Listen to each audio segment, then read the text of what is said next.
नमस्कार। हमारे चैनल पर आपका बहुत बहुत स्वागत है। आज की इस क्लास में हम लोग मध्यकालीन इतिहास के ऑब्जेक्टिव प्रश्नों को देखेंगे।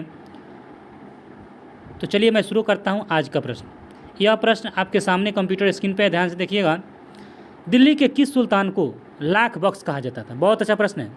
दिल्ली के किस सुल्तान को लाख बख्श कहा जाता है? लाख बख्श, इसमें कुतुबुद्दीन ऐबक को कहा जाता है। लाख बख्श कुतुबुद्दीन ऐबक को कहा जाता है। इसलिए इसे लाख बख्श कहा जाता है क्योंकि लाखों का दान करते थे। कुतुबुद्दीन ऐबक ने लाखों का दान करते थे। आगे देखें, 2.5 दिन का झोपड़ा किसने बनाया? कुतुबुद्दीन ऐबक ने। 2.5 दिन का झोपड़ा किसने बनाया था? कुतुबुद्दीन ऐबक ने। आगे प्रश्न देखेंगे। अगला प्रश्न है, इंडिका के लेखक कौन है? इंडिका के लेखक कौन है? तो इंडिका के लेखक जो है वह मेगास्थनीज है। मेगास्थनीज ने इंडिका नामक पुस्तक को लिखी थी। मेगास्थनीज ने इंडिका नामक पुस्तक को लिखा था। नेक्स्ट प्रश्न देखेंगे, अल-बुरूनी किसके साथ भारत आया था? तो मोहम्मद गजनी के साथ अल-बुरूनी भारत आया था। मोहम्मद गजनी के साथ। इस प्रश्न का आंसर हो जाएगा मोहम्मद गजनी। अगला प्रश्न देखेंगे, गुप्त काल में कौन चीनी यात्री भारत आया था? तो गुप्त काल में चीनी यात्री फहियान चीनी यात्री जो था वह भारत आया था। गुप्त काल में कौन आया था? फहियान आया था। इस प्रश्न का आंसर हो जाएगा फहियान। प्रश्न हो जाएगा, ध्यान से देखिएगा, रूस में भारत का विद्या का जनक किसे कहा जाता है? तो इसमें जीएस लिबिदेव को रूस में भारत विद्या का जनक कहा जाता है। जीएस लिबिदेव को। देखेंगे ध्यान से, इब्न बतूता ने अपनी यात्रा के विवरण किस भाषा में लिखा था? तो इब्न बतूता ने अपनी भाषा का विवरण अरबी भाषा में लिखा था। इब्न बतूता कहाँ से? मोरक्को से आया था।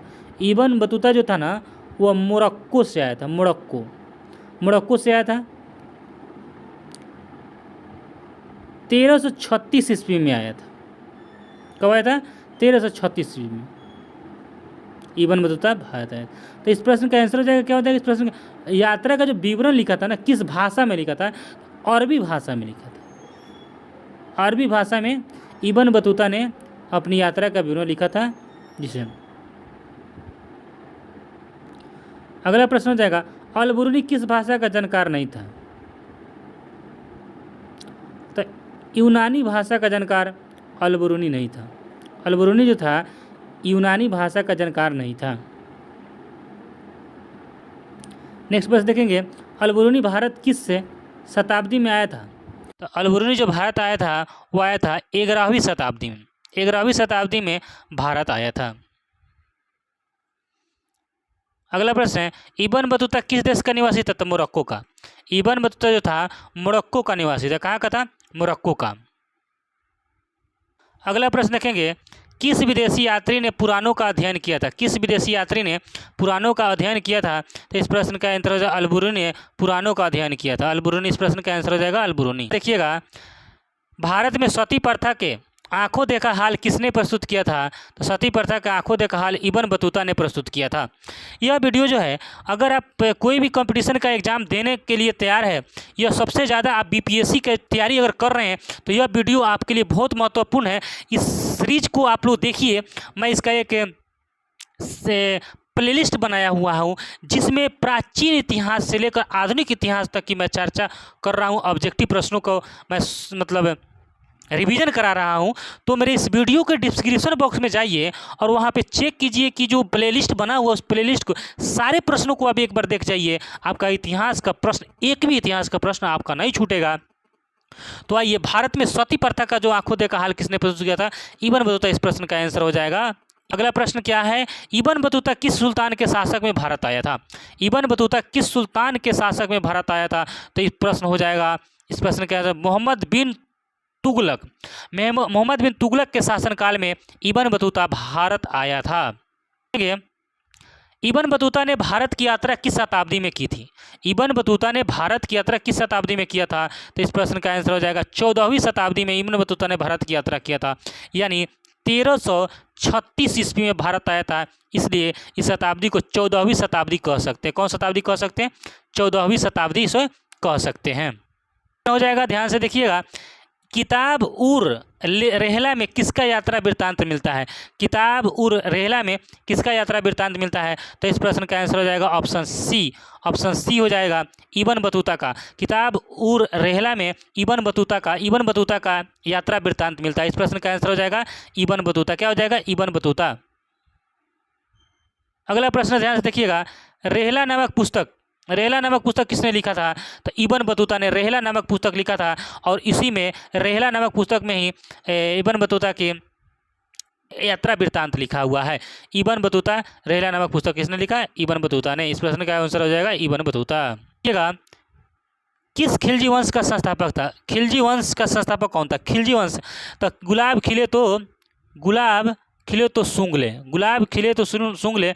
इसका एक ट्रिक है, गुलाब खिले तो सूंघ ले, मैंने गुलाब वंश, खिलजी वंश, सूंघे तो तुगलक वंश, सूंघ सैयद वंश, लोधी वंश।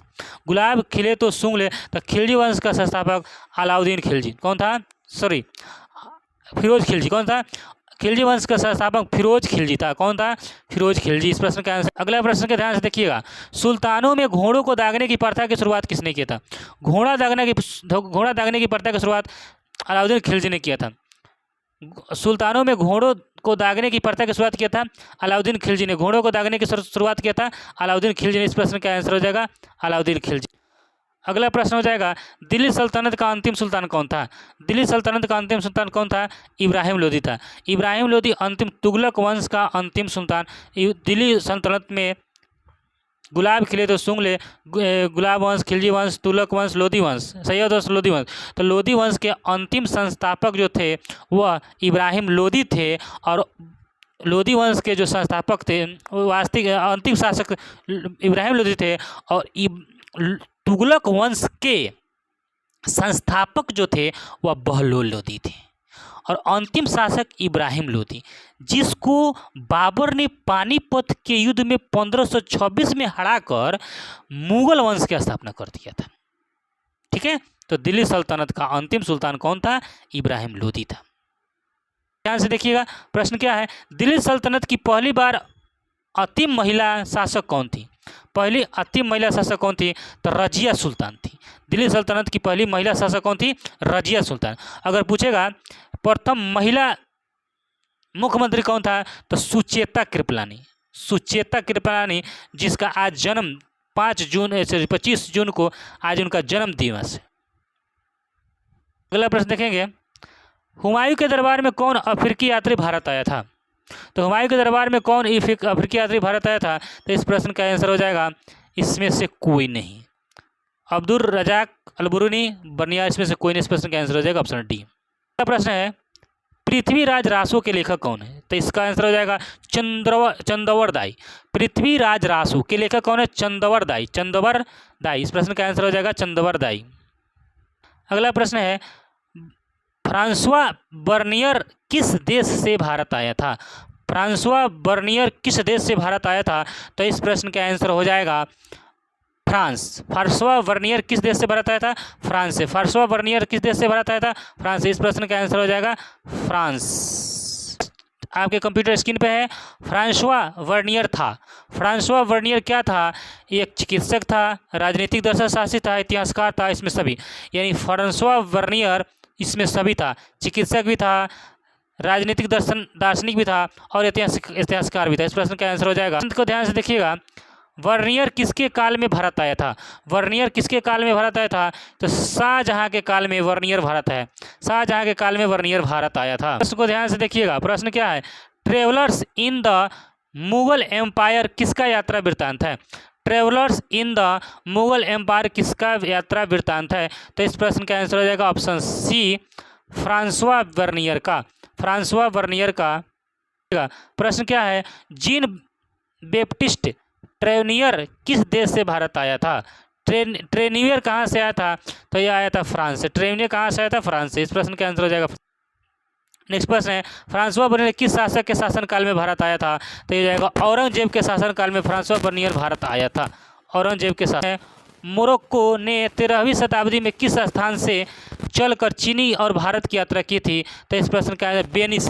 मार्को पोलो ने 13वीं शताब्दी में वेनिस से चलकर भारत की यात्रा किए थे। मार्को पोलो कहाँ का था? वेनिस का था। इस प्रश्न का आंसर क्या हो जाएगा? वेनिस हो जाएगा इस प्रश्न का आंसर। नेक्स्ट प्रश्न देखेंगे, किस यात्री ने कश्मीर को पृथ्वी का अतुलनीय बताया था? किस शासक ने? तो ये बताया था बर्नियर ने। बर्नियर ने कश्मीर को अतुलनीय बताया था। नेक्स्ट प्रश्न को देखेंगे, घुमक्कर शास्त्र नामक पुस्तक के लेखक कौन थे?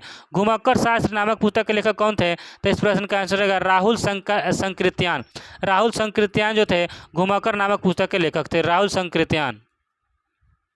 अगला प्रश्न देखेंगे, किस विदेशी यात्री को हीरो की खानों का रुचि थी? हीरो के खानों में ट्रेवनियर्स को हीरो के खानों में बहुत रुचि थी। ध्यान से देखिएगा, कौन विदेशी यात्री पेशे से चिकित्सक था? तो इस प्रश्न का आंसर हो जाएगा बर्नियर जो था पेशे से चिकित्सक भी था, चिकित्सक भी था, दार्शनिक भी था, इतिहासकार भी था। बस देखेंगे, किस मध्ययुगीन यात्रियों का सरताज किस यात्री को कहा जाता है? मध्ययुगीन यात्रियों का सरताज किसके कहा जाता है? तो मार्को पोलो को। इस प्रश्न का आंसर हो जाएगा मार्को पोलो। अगला प्रश्न देखेंगे, तहकीक ए हिंद में किसका यात्रा वृत्तांत है? तहकीक ए हिंद में किसका यात्रा वृत्तांत है? तो अल-बुरूनी का। तहकीक ए हिंद में किसका यात्रा वृत्तांत है? तो अल-बुरूनी का। इस प्रश्न का आंसर हो जाएगा अल-बुरूनी। अगला प्रश्न है, मेगास्थनीज कौन था? मेगास्थनीज कौन था? यह एक राजदूत था। मेगास्थनीज राजदूत था। अगला प्रश्न को ध्यान से देखिएगा। प्रश्न क्या है, दिल्ली सल्तनत के संस्थापक कौन थे? दिल्ली सल्तनत के संस्थापक कौन थे? कुतुबुद्दीन ऐबक ने। तो दिल्ली सल्तनत में कुतुबुद्दीन ऐबक ने गुलाम वंश की स्थापना किए थे। कौन सा वंश? गुलाम वंश की स्थापना किए थे। गुलाब खिले तो सूंघ ले, गुलाब खिले थे सूंघ ले। इस प्रश्न का आंसर हो जाएगा गुलाब खिले तो सूंघ ले। तो इस गुलाब खिले तो सूंघ ले, गुलाब वंश, खिलजी वंश, तुगलक वंश, लोधी वंश, सैयद वंश, लोधी वंश। इस प्रश्न का आंसर हो जाएगा कुतुबुद्दीन ऐबक। ठीक है, सॉरी, पद्मिनी किस राज्य की रानी थी? तो मेवाड़ के। कौन थी? मेवाड़ की थी। अगला प्रश्न हो जाएगा, चित्तौड़ के विजय स्तंभ का निर्माण किसने करवाया था? चित्तौड़ के विजय स्तंभ का निर्माण किसने किया था? राणा कुंभा ने। इस प्रश्न का आंसर हो जाएगा राणा कुंभा। अगर ये वीडियो अच्छा लगा तो इसे लाइक करिएगा, सब्सक्राइब करिएगा, तो दोस्तों के साथ शेयर करिएगा। जय हिंद, जय भारत।